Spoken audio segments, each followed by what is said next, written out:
दोस्तों, आज हम नोज़ ब्लीड, जिसका अन्य नाम एपिस्टैक्सिस है, उसके बारे में बात करते हैं। और सामान्य इसको भाषा में इसको नक्सीर भी कहा जाता है, यानी कि नाक से खून का निकलना। अक्सर आपने देखा होगा बच्चों में ये बहुत ही कॉमनली कई बार देखी जाती है कि जब कोई हॉट या ह्यूमिड वेदर की कंडीशन में नाक से जो है कई बार ब्लड का आना बच्चों में अक्सर करके देखा जाता है। नक्सीर उसको कहते हैं। और ये ब्लीडिंग बेसिकली नाक के जो लिटिल्स एरिया होता है वहाँ से ये कॉमनली देखने को मिलती है। अब इन जनरल सब में नाक से खून निकलने के लिए के एपिस्टैक्सिस के या नोज़ ब्लीडिंग के क्या क्या कारण हो सकते हैं।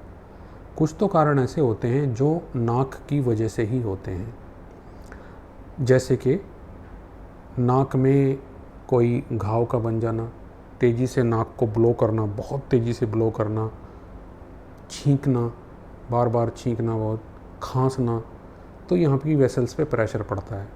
नोज़ पीक करना और अंदर नाक में जो है नेल से कोई इंजरी हो जाना, नॉर्मली इंजरी हो जाना, इन्फेक्शन के कारण से कोई घाव बन जाना, और साथ ही साथ एक कंडीशन जो बहुत कॉमनली होती है जिसको हम पॉलिप कहते हैं, नेज़ल पॉलिप कहते हैं, नाक के अंदर मांस की वृद्धि होने की वजह से भी ये समस्या उत्पन्न हो जाती है। तो ये नाक के कुछ कारण होते हैं। और इसी के साथ साथ कोई इंजरी, जैसे कि नाक पे इंजरी हो जाना, चोट लग जाना, तो वहाँ से भी ब्लीडिंग होने के चांसेस हो सकते हैं। और इसके बाद कुछ ऐसे कॉज होते हैं जो नाक से ना होकर शरीर के अन्य भागों में होते हैं, जैसे कि कई बार ब्रेन इंजरी होने की वजह से जो एंटीरियर जो ब्रेन इंजरी है, आगे के हिस्से की जो ब्रेन इंजरी है, उसमें नाक से ब्लीडिंग होना एक उसका कारण होता है। लेकिन वो कंडीशन तो आराम से इसलिए पता लग जाती है क्योंकि जब ब्रेन इंजरी होती है तो वो एक बहुत ही इमरजेंसी और सीवियर ट्रॉमा का एक केस होता है। इसके अलावा कुछ शरीर में ऐसे बीमारियां होती हैं रक्त से संबंधित, जिनमें रक्त काफ़ी बहने का स्वभाव होता है, पतला हो जाता है, जैसे कि परप्यूरा होते हैं। यानी कि आप जानते हैं जब प्लेटलेट्स डाउन हो जाती हैं, प्लेटलेट्स डाउन होने से जो है वो ब्लीडिंग होने लग जाती है।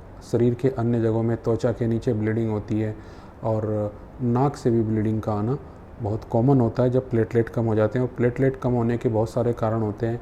एक तो ये बिना किसी कारण के आईटीपी जिसको हम कहते हैं, दूसरा डेंगू फीवर में भी ऐसा होता है, कुछ वायरल इन्फेक्शंस होते हैं जिसमें कि प्लेटलेट कम हो जाती हैं तो वहाँ से ब्लड होने की संभावनाएं होती हैं। हीमोफीलिया एक रोग होता है जिसमें ब्लड की प्रॉपर क्लॉटिंग नहीं होती। इसके अलावा थिनिंग ऑफ ब्लड जैसी जो है ड्रग्स का यूज़ करने के कारण से भी ऐसी समस्या आ सकती है। और इसी के साथ साथ कुछ अन्य, जैसे कि एक बहुत कॉमन कॉज होता है जिसको कि हम हाई ब्लड प्रेशर कहते हैं। हाई ब्लड प्रेशर की कंडीशन में जो नेज़ल वेसल्स हैं उनमें ब्लड का प्रेशर बढ़ा होने की वजह से भी ब्लीडिंग होते देखी गई है।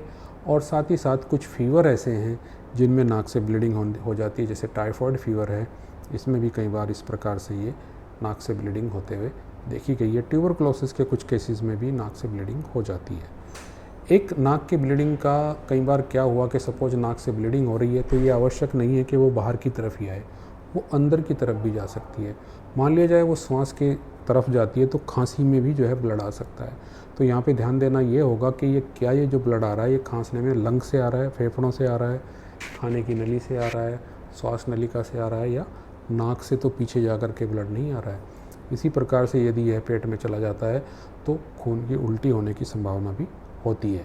तो ये कुछ हम इसके एपिस्टैक्सिस या नोज़ ब्लीड या नक्सीर के जब कारणों की चर्चा करते हैं तो इसके कॉमनेस्ट कारणों में हॉट एंड ह्यूमिड वेदर होता है, इसके कॉमनेस्ट कारणों में हाई ब्लड प्रेशर होता है, इसके कॉमनेस्ट कारणों में नाक के अंदर की कुछ समस्याएं जैसे घाव, नाक के अंदर कुछ जो है वो पॉलिप का हो जाना, बहुत तेज़ी से ब्लो करना, बहुत तेज़ी से छींकना, बहुत तेज़ी से खांसना, इस प्रकार का, या नाक में किसी प्रकार का जो है जख्म होना, इंजरी होना, ब्रेन इंजरी होना, ब्लड के डिसऑर्डर्स होना, ये कुछ इस प्रकार की चीज़ें हैं जिनमें कि नाक से ब्लीडिंग, नोज़ ब्लीड आ सकती है, जिसको हम एपिस्टैक्सिस कहते हैं। Thank you very much.